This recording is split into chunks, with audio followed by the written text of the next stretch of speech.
Musée oléique et douanier. Cet ancien moulin à huile est le seul existant parmi les divers moulins à huile qui existaient dans cette ville.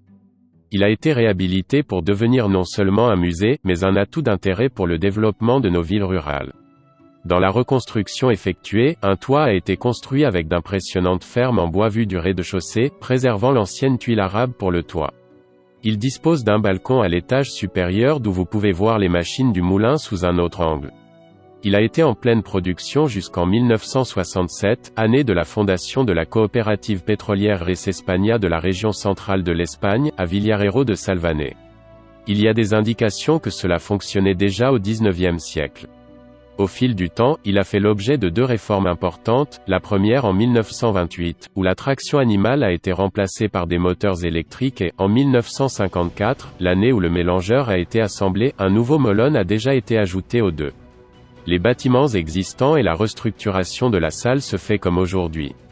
En 2007, la réhabilitation a été réalisée grâce aux efforts conjoints de la famille Moratilia, du conseil municipal de Brea de Tayo et de la direction générale de l'agriculture de la communauté de Madrid.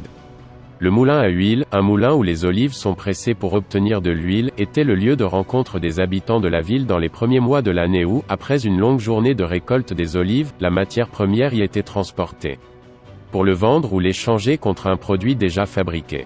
Le pétrole était, pour la plupart des habitants de la ville, le seul patrimoine qu'ils possédaient et, d'une certaine manière, leur vie tournait autour d'elle et de la culture de ses fruits.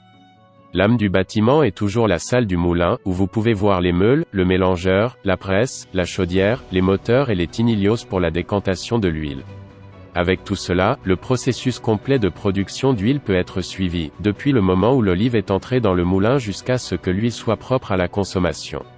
Dans ces locaux, un grand nombre d'outils agricoles et agricoles, chariots de traction animale, vanneurs, battages, sont exposés en permanence.